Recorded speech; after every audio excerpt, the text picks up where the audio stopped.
I was 13 or 14 and having to go to church all the time and trying to believe all the stuff I was hearing, God will take care of you. If you need help, just pray. Mm-hmm. But it didn't work. My brother was very abusive.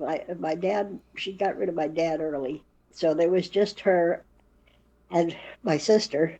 She, no matter what I did, it was wrong. And when she would get physically violent with me, she would hit me.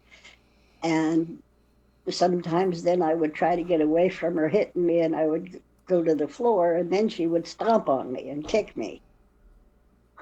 So I was praying pretty hard for help, and nothing ever happened. Nothing came.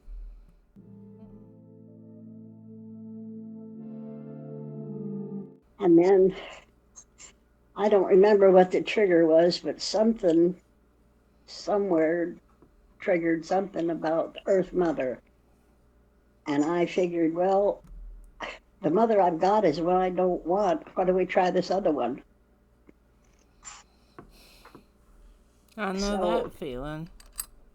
and at that point, I was like 14, 15. I don't remember, I can't remember what I found in the way of reading material, but I know I spent a lot of time at the library, so I must have been finding something. So that's a pretty ring. Thank you. And but I don't know, can't remember. And then being what she was having an affair with her boss, and he had just been divorced, so he would move in if she could get rid of us. Laura was too young to get rid of, but I was 18 and I had graduated from high school with National Honor Society at the first possible time, which bugged the shit out of her because she didn't get it until there were 3 or 4 times possible. And she decided that she was going to get rid of me. So she went one day while I was out looking for work. She went to the recruiting office for the Air Force and she signed me in, and I was ready to set to go to boot camp before I ever knew about it. And I felt at the time like I was, back in slave times, and she just sold me down the river. Mm-hmm. Here, get lost, kid. Yeah. So then I went to boot camp, and then and I was, oh boy, I'm in the Air Force. They're going to send me far away from this bitch. Wrong. I was living in St. Petersburg when she did that, and they sent me as far away as Orlando. Big deal. To an air base that was there. It's not there anymore, but it was there. But that was good because I met the young man I was going to marry, the father of my kids, and she didn't give a damn enough about me to come and bother me, so that was fine too. So it worked. I got out from under her. Then Woody and I got married, and they said I couldn't stay in the service if I was married, so they gave me an early out. And because he was still in the Air Force, he was. They sent him to Germany a week after we got married, and so I went through all the paperwork and stuff, and they finally sent me over to Germany. That was fun. It was. I got to see a lot of the country, and my oldest son was born there, as you know. And I don't really remember. I guess I just started reading all over the years and figuring out that sometimes I could do magic if I tried hard enough, and sometimes I couldn't, and that bugged me. It still Mm-hmm. bugs me. Mm-hmm. But Well, you were around that the hippie movement, right? Like during Yeah, the swinging 60s. Yeah, yeah, so you got to meet a lot of people, or you were privileged to be exposed to the material that come out during that time about Wicca. must have been. Yeah, because I know I was desperately searching at that point for something, Mm-hmm. Mm-hmm. but And I it can't it name any particular book or. well, some of them that I inherited from you that was really impressionable upon me because I haven't read them in years was The White Goddess uh, by I think it's Graves. Yes, I When remember that one. When God Was a Woman by Marilyn That Stone. one, that one made a big impression. Yes, yeah. I know I lost a couple of students because I was like, this is required reading. And they didn't make Ah, it through. It's like, what? Um, Another one, The Golden Bough is big. yeah, Was big yeah. then. So was it hard to connect with other pagans in the early days? Because you all are like the pioneers that's really laid the foundation in order to make much easier and acceptable. And now it's mainstream. Now it's super cool to be a witch. I honestly don't remember. I know. uh,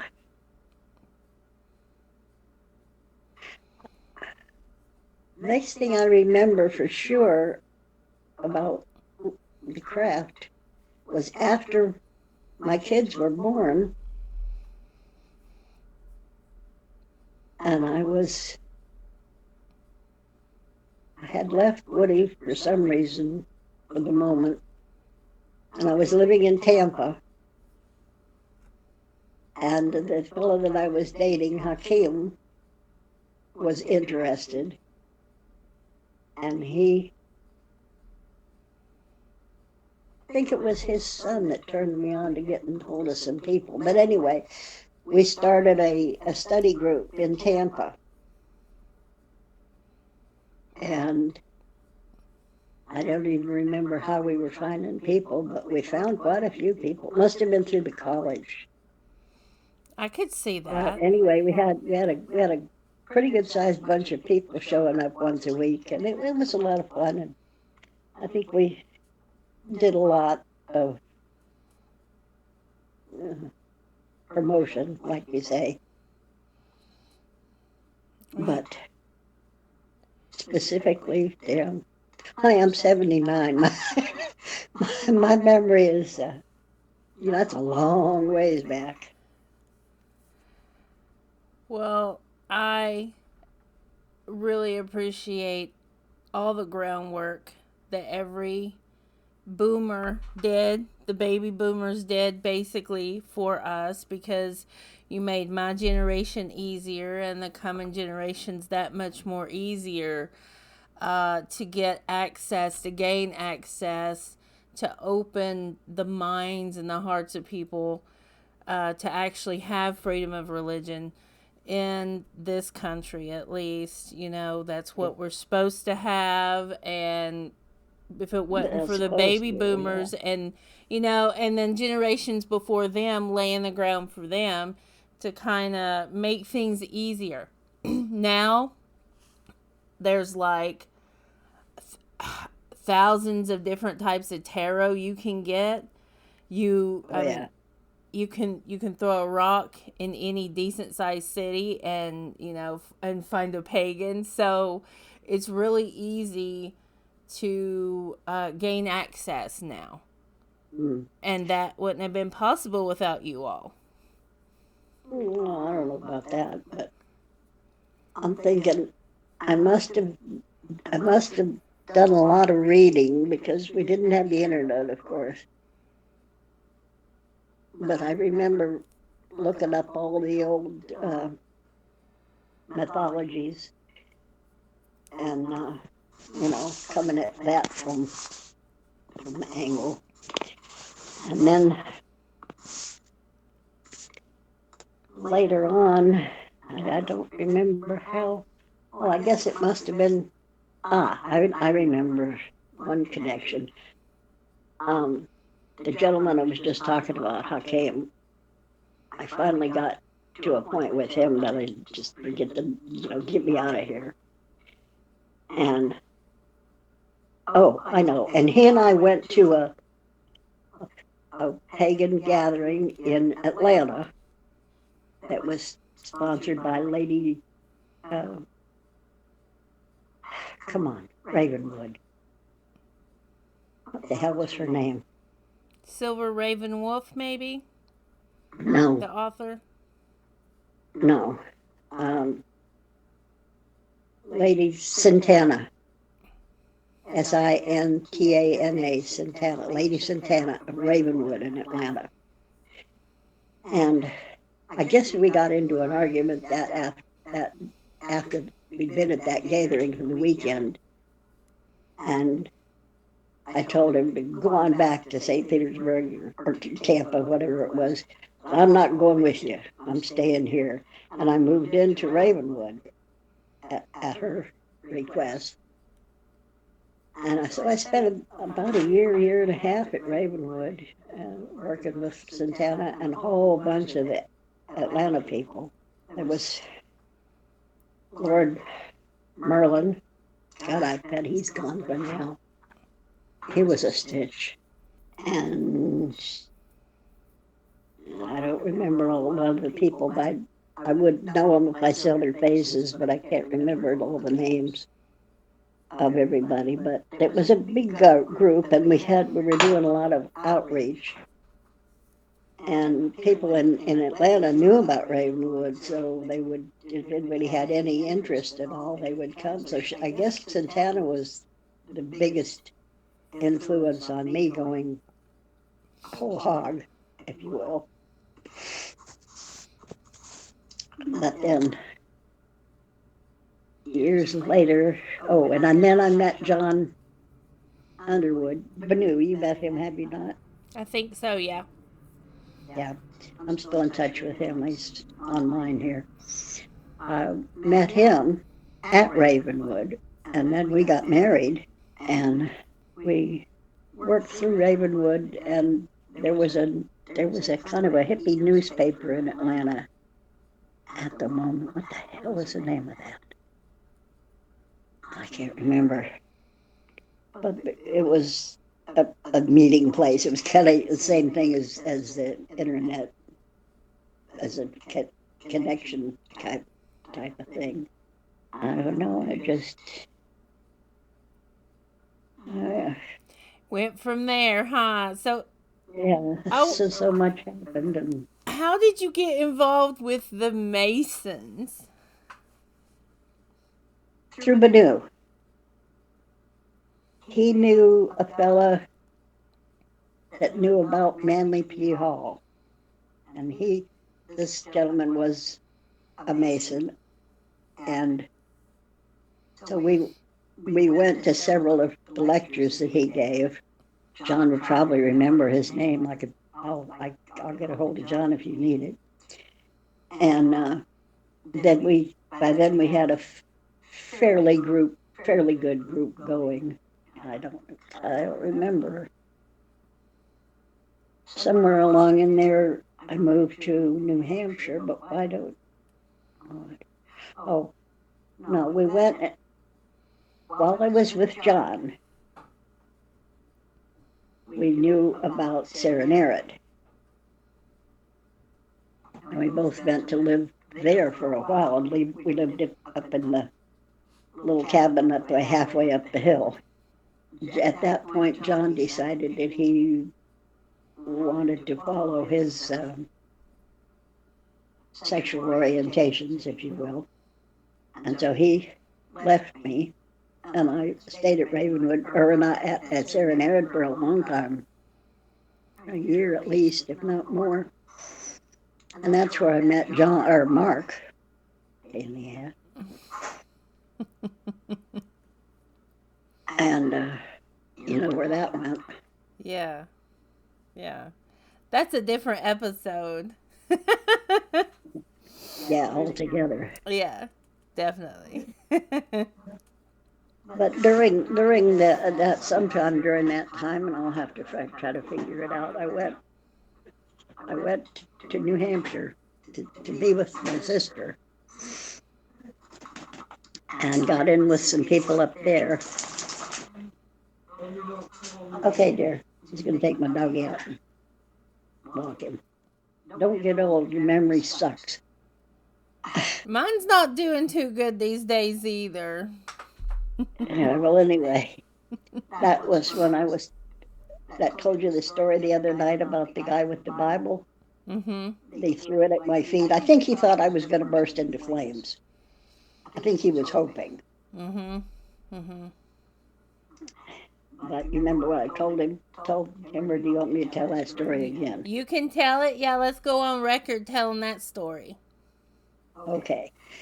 One of my governors at that point was a young lady who was dating this guy. And she said, "Well, y'all come to my house. We'll do the circle at my house next week." But my boyfriend doesn't approve, so if he's there, we'd probably have to forget it. So we all started showing up, and he was not home, and that was fine. And we started the circle. And about halfway through, he come in the front door and very gingerly tiptoed and tiptoed his way between the circle and the wall, tried to get as flat as a piece of paper so he could get to his room without being contaminated. And he went in his room and he shut the door. And he said, "Okay, fine, we'll go on with what we're doing." So we did.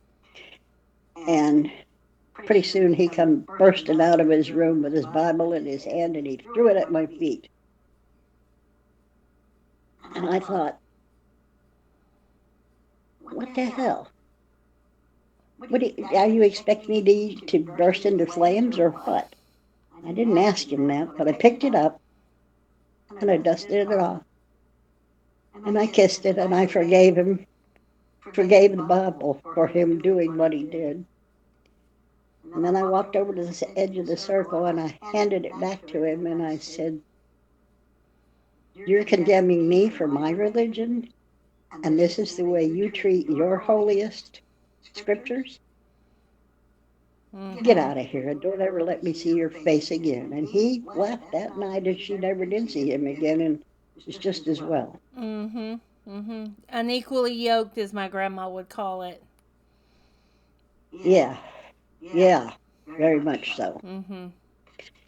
And then we were talking about the chili recipe, that group in Massachusetts. I went down there one night to do a circle with them, and we all drove out to the beach. And we built a beautiful circle on the beach with candles and, the whole works. And of course, Athanays and swords and et cetera and et cetera. And we're doing our thing, and all of a sudden, this you haven't heard this story. This policeman comes walking up to the circle and he says, "What are y'all doing on the beach?" And I said, "We're having our circle." And he said, "Oh, I see." He says, "Well, you're not allowed to have fire on the beach at night," because they had several fires that had caused people injuries. People built big bonfires, and then they covered them over with sand, and then in the morning they were still hot, and people would step on them and get burnt badly. So they put up a thing, and I had not seen the sign, but it was there: "No fires on the beach." Mm. So Andre was with me that night, and I sent him down to the edge of the water to get a bucket. I don't think we didn't have a big fire, but we immediately put the candles out and did, whatever the guy said. I mean, hey, the law is the law. So, and he did not come into the circle. He did not He did not do anything negative. He didn't say anything. He was very polite and very professional. And we thanked him and we put our fires out and we finished our thing and then we left. And that was, I believe, that was the night that we went home to the girl's house. Beautiful old house in, yeah, in Boston from colonial days, old house.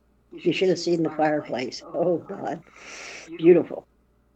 But that, and one of the guys that came with us was her boyfriend, and he's the one that shared the chili recipe with me. Mm. But I like it when law enforcement can stay with just the facts. Let's just stay what is lawful, yeah, legal. Of course, he I did. know. He did. He was very polite. He was very friendly. He was very positive. I don't think he really knew what we were doing, but since we were so willing to cooperate, he didn't have any problem with us at all. And he said, be sure to take all your stuff when you leave. And I said, yes, sir, we will. Mhm. So, Mhm. but scared the daylights out of me because we had all kinds of weapons, swords and FMAs and I don't know what all. I said, oh God, it's a cop. What do we do now? Right. No big deal. Right. Right. So I would I think think. that's the only time I ever ran into the law Yeah. uh, at that level. Although Ravenwood,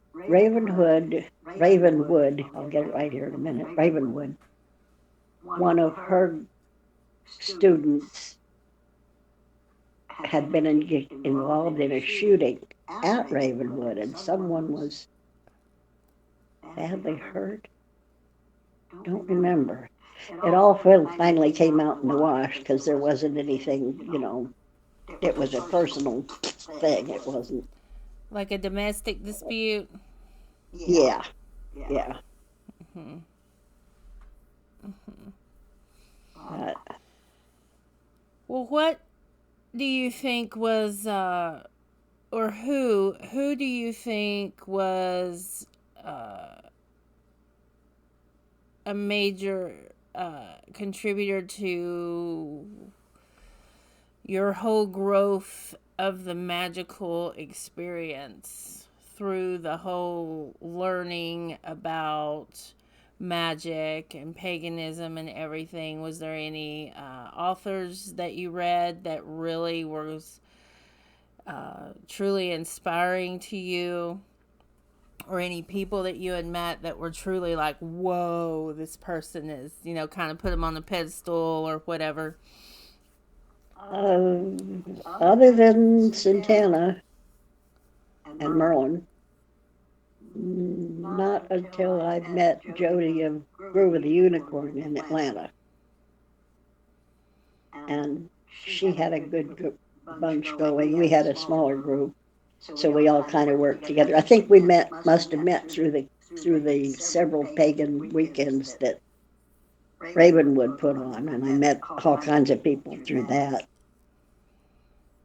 But as for any particular authors, I'll have to think about that one Okay, we can come back to it. I know because when I first most met of my you books, was around when I had gotten an Amber K book, which I believe was Celtic I Magic. remember reading Amber Case things. Yes, Okay. I was trying to think what her book was. What I think it was Celtic Magic. I think it was with a K, and she spelled it with a K. And Amber K. I don't know if the K is yeah, attributed to right. the magic, the K in the Probably, magic or not. But have you probably. met her? Amber Case. Mm-hmm. I don't think so. I don't think so. But there's a connection somewhere, and I'll have to think about these things, Buffy, and try to make some notes for you. Okay. Well, I know it was in Atlanta that John and that's where I met John, and John and I got into the masonry in Atlanta because there was a, both my grandfathers were 32nd degree Masons, wow. and both my grandmothers were in the female part of it, but I can't remember what it's called now. Eastern Star. Eastern Star, that's it. Thank you. Mm-hmm. And I can remember as a teenager thinking, well, how come, because Grandpa would we lived with my mother's parents, and I would talk with him about it, and I just got so irritated because I couldn't be a real Mason, because I was a woman, and I didn't think that was fair at all. And I got my. But then when we were at Atlanta and heard about this lodge that was taking women, I thought, aha, this is it. I'm going to go do it. Hey, say puppy dog. Come here, puppy. Come here. Let me see if you can see him. Oh, how cute! He's a boomer. He's a boomer. He's a Holland puppy. Yeah, but he's what he is his mother is she is Maltese, little white dog, and his father is Shih Tzu, the Chinese dog. But it's a breed now, and they call them boomers. So he's a Maltese Shits. Right.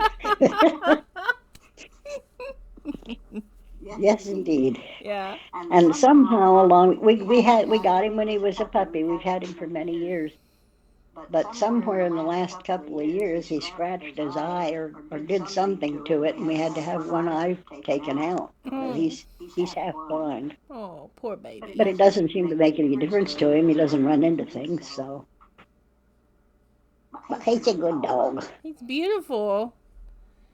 He's beautiful. Yeah, he is. He's a pretty thing. You see him? Oh, now he's disappeared. Yeah. So yeah, you're in Holland. Oh my goodness. You've been there since 204. 2004. Wow. Yeah, That's 20 years. Yeah, that's the year. That's the year I got pregnant. And wow. Wow. Yeah. It's been a long time. It has indeed. It's been a long time, and you've been all over the world, really. No, not all over, but No, but you've been a lot of places. Yeah. I've crossed the equator. I've crossed the can't. What's it called? Come on. Arctic Circle. Come on, brain function. Yeah, the Arctic Circle, but I was thinking the one in between, Capricorn. Oh, the Tropic of Capricorn. That's it, tropic. That's the word I was looking for. Tropic of Capricorn. Yeah. Mm-hmm. And I've been west as far as San Francisco, or actually Point Arena in California, and east as far as Bali in Indonesia. But I have not crossed the Pacific. Ellie has. He's been all the way around the world. Ellie's an amazing man. Yeah, that's why I kept him. Your Flying Dutchman there. My Flying Dutchman, right. He's ignoring me. That's okay. Yeah. But anyway, and so when I came over here, I left just about everybody I knew, as you well knew, behind, and found a small group when I first got here. Somebody told me about something that was going on. Anyway, so we went to the with.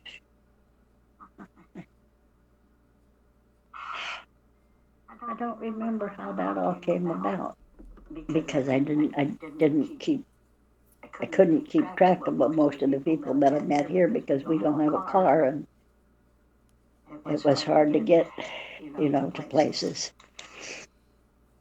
Well, I don't But remember the guy's name, but my third degree certificate you sent me that Laura signed, there was another man that signed it too. Um, I don't remember his name. I'll have to get it and pull it out and show it to you. yeah, that might jog my memory. Who knows? Right, right. So let's go back to you being a Mason. What was that like? Well, that was fun. And it was, like I said, it was something I had always wanted to be part of and wasn't able until then. But John and I joined the Atlanta Lodge. Yeah, I can give you the dates on that in just a second here. Okay. My Masonic penny, come on, Lodge 583 in Atlanta. I was made entered apprentice in June of 85. Uh, Second degree and 80, also 85. One was June, one was November. On the 7th of March of 87, I was made Master Mason. And I have my grandfather's penny. Wow. This is mine, but I have his. It's a big copper one. Wow. Also, while I was in Atlanta, I joined the bleh, can't talk, Universal Life Church, and this is my credits of ministry. I've had that a long time. Mm-hmm. That was in, let's see, is there a date on it? Da-da-da-da. No. Let's see, don't find a date on that. And then I got this. You know what this is, don't you? Hold it up. I can't see it. Oh, sorry.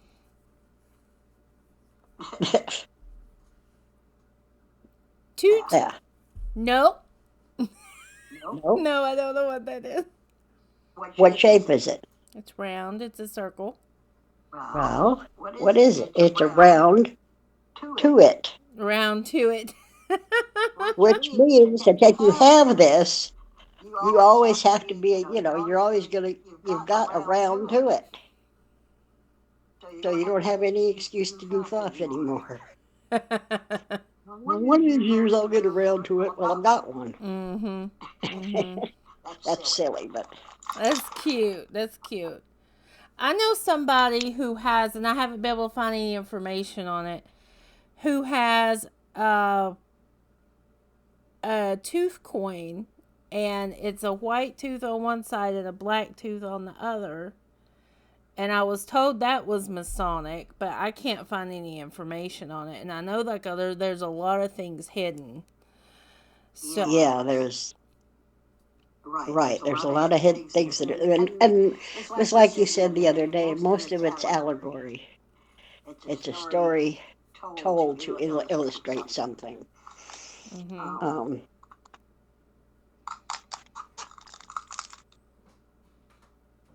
As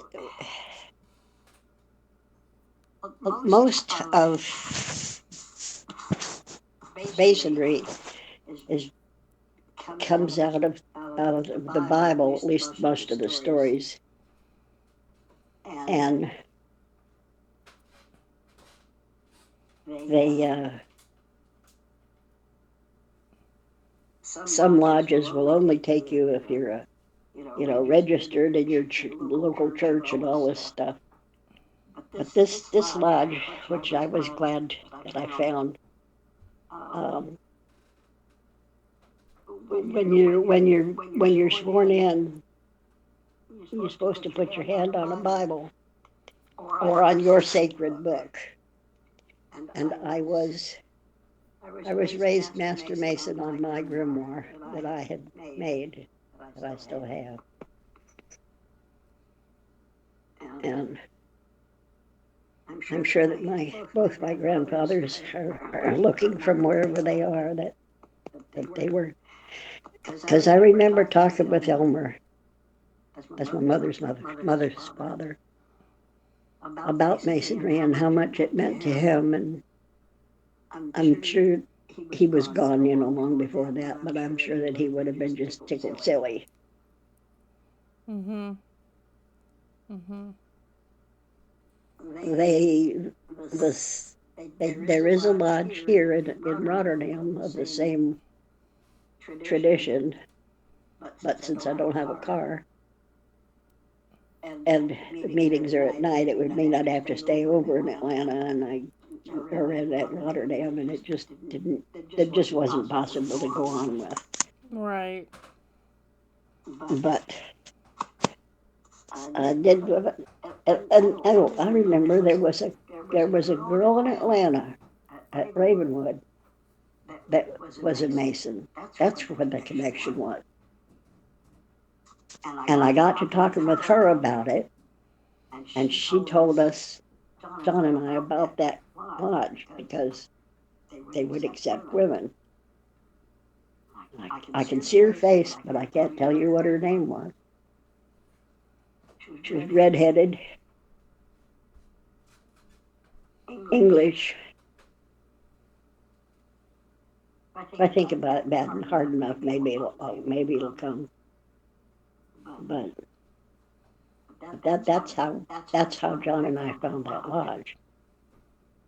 I think it's amazing. What type of things did you guys do? Like for someone who has always wanted to like kind of peek into the happenings of a master mason's doings in a meeting, what are some things that you think the audience might find tidbits of good morsels to chew on?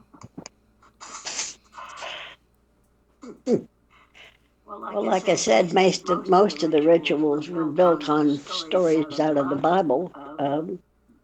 Particularly, I remember that's the first time I had heard of, um, is it Nimrod, Mm-hmm. who was the first artificer of metals, To build the and he, Tower of Babel. yeah, and various other things. I can't really, for two reasons. I can't tell you any of the secrets. Number one, I swore not to, and number two, I don't remember anything being that secret. I asked our lodge master one time what was it that was so damn secret, and he said only the time, the place, and the attendance at the next meeting. So I said, oh, okay, that figures. Mm-hmm. Mm-hmm. Well, that makes a lot of sense that their power is in just the fact that it's supposed to be secret. Yeah. Well, I'll tell you, the thing the oath you're made to repeat and swear to will scare the pants off of you. I bet. I bet. And I don't know that it's anything like just from what I've read, and I've got the Masonic Bible. I've got a bunch of other Masonic books that would probably only be available to Masons, that Uh, they're older. So I know that I read the Oath of the Jesuit Order, and that is. I don't know if that's the same one. I don't think I'm it's the trying to same one. remember. Well, the Jesuits, to sum up what they do, they basically swear to lie, cheat, steal in order to protect the Pope and the Vatican. So, Oh, yeah, yeah. I don't remember. I don't remember hearing that one. Mm-hmm. The one that I can't remember the whole works, but I'm not giving anything away. I know. Um, we swore that we'd keep the secrets on penalty of being buried in the sand at low tide up to my neck, and wait for the tide to come in. If I, you know, if I told anything I wasn't supposed to. Mm-hmm. That was a pretty hairy oath. Mm-hmm. A lot of the things I've seen, as far as swearing, I've seen some older videos. Like, I believe one was done in French, black and white, about a guy that was very influential in policy and politics, and he had the sway and the favor of the people.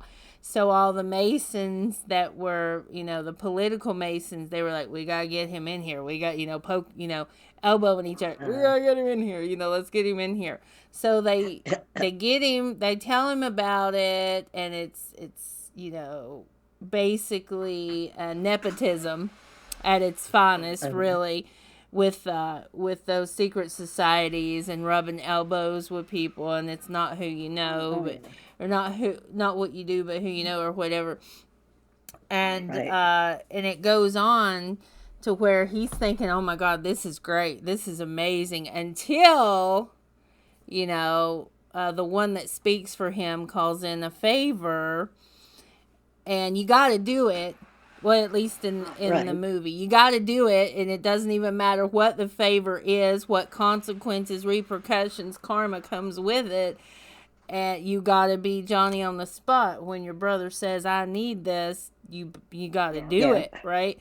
So when he seen that he had to fulfill it, and he wasn't in a line with it morally and ethically, he tried to break against it. Well, they ended up, they tried to kill him and everything. I'll have to send you that video. I think I watched it for free on YouTube. I would like to see that.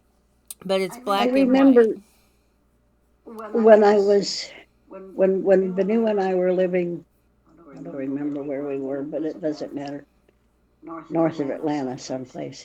Must have been Cleveland. He was working for somebody. Oh, I know why I wanted to tell you this story, because, like you say, if somebody asks for your help, you have to give it. I have never had to, and how you do that is you say, will no one help the widow's son?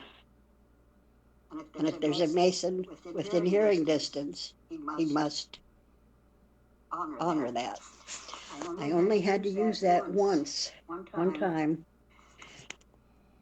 Benu was working for somebody and riding to work with some other buddy that he knew. And the car got stopped because the guy was driving crazy. And they found some stolen stuff in the back of the car. Well, Benu didn't know anything about any of that, but he was with the guy, so he got arrested too. And called me from jail. So I called our oh, I know. I called the police station to try to get him out. What was going on and blah, blah, blah. And the cop said, yeah, you're giving me all kinds of tall tales, telling me he's a Mason and all this stuff. And I said, will no one help the widow's son? Sir, he is a Mason. He was released within 2 hours. Wow. And never charged with anything. Yeah. So I never had to use it but that one time. Mm-hmm. But by God, it worked. Mm-hmm. Yeah, and that just shows you the power of the Brotherhood of Masonry. Yeah, because that police chief didn't know who I was from Adam and didn't give a damn. Right. I knew what to ask for. Mm-hmm. Yeah. Yeah. Well, I mean, and he was innocent, so that's okay. That's great. But the nepotism, I think that's one of the things that bothers me the most about these secret societies, and how people get away with so much is the nepotism, and it's not. I didn't run into so much of that in Masonry. I think it's more some of these other, I don't know what they all are. Say this in all honesty, I was never asked to, nor did I ever witness anything illegal. in all the times that I was active in the lodge. Right, right. I need to find that book that I found that I was telling you about. That's like from the 1700s. That was one Mason was like it read like one Mason writing a letter to another Mason, Huh, and he's that saying, might be. "We're seeing all over Europe this massive change happening within the lodges, like right." Huh. I'm gonna have to Uh-huh. find it, and I want to send it to you because it is a very interesting read as to what happened in masonry and that wave of change that happened. And he said, I'm Yeah, fearing my brother that it's going to come over into the States, basically. So it's very interesting. I'll have to go dig that one out. yeah, I would appreciate that. I will definitely have to go dig that one out.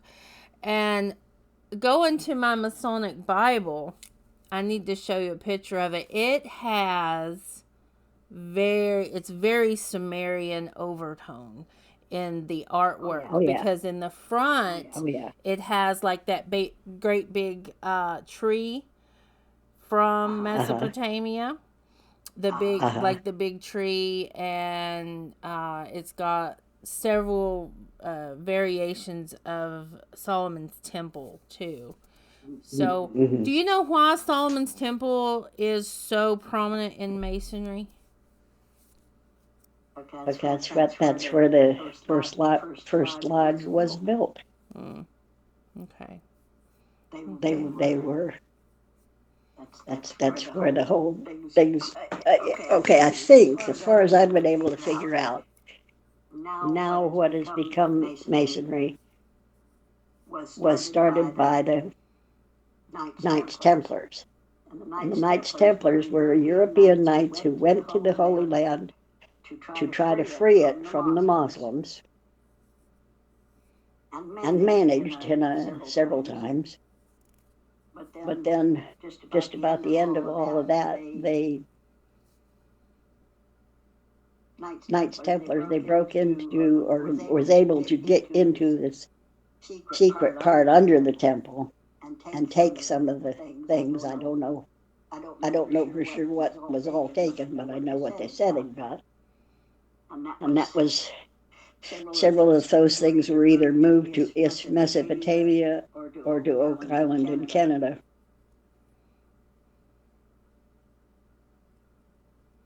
And then the masonry came to the States. Washington was a Mason. Ben Franklin, Thomas Jefferson. Oh God, maybe 10 or 15 of the founders of the whatever. Mm-hmm. Mm-hmm. I found a video that talks of Benjamin Franklin being a member of the Hellfire Club Yeah, and going. I don't know anything about that. That's something that the American presidents have promulgated. Well, I did But the video I did with the history of Freemasonry in Tennessee. I added into it a video I found where there is an underground grotto underneath a church, and they would go. They would go and have meetings, and it was very ancient Greco-Roman the way they did it. Very huh, Dionysian. Okay, there was stages sounds through it. interesting. Yeah, I'll have to send you that video and let you watch it because I I show would like where to.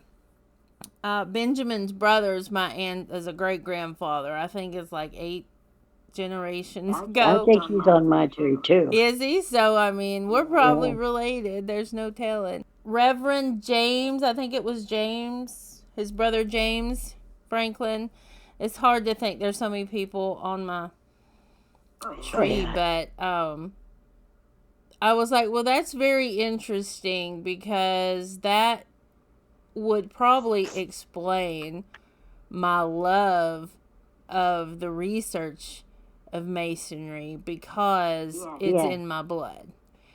Because Yeah. you can't tell me Well, that Benjamin was a Mason, but his brothers and his father what? wasn't. Yeah. No. Yeah. I'll tell you one about Tennessee. believe it was Tennessee. No, Georgia, up in the up in that corner of Georgia where I've lived for a while. I don't think of the name.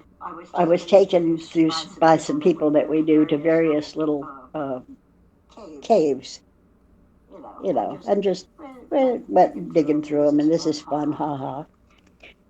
But this one that we went to, and I could probably find it again if necessary. After you got down into it and realized that there was another room off of the main one, and this went down beside the creek on a guy's farm. And we went into the cave. And back in the back room of the cave, there had been built this almost like a pool, but it was, you could tell that it had been made as opposed to being, I think they just improved on, there was a natural pool there. They had put walls up around it to a certain degree, certain dimensions, and it didn't make anything to me at the time, but then later, many years later, in fact, I read about that the Jews have a sacred bath, especially for women. But when I came here in Schronhoven, there's a historical old Jewish ritual bath that's still open to the public now as a you can go and see it. You can't go in it, but you can go and see it. And I can remember standing there looking at that here in Holland, and it was exactly in shape and size like the place I had found in the cave in Tennessee. Wow. No, it wasn't Tennessee. It was right on the border between Georgia and Tennessee. What the hell is the name of it? McCaysville, Georgia. But I don't think I could ever find the place again by now because it was on private property to start with. Wow. Well, But the internet just does interesting. amazing things for research, let me tell you. We can do amazing things. Yeah, So, might be I able bet. to find it. Got my fingers Who crossed. So, knows? yeah. I didn't. I never heard it called by anybody's name, and I can't remember the name of the people that owned the property that it was on. I don't think they knew what it was. They just knew it was a cave. Mm, wow.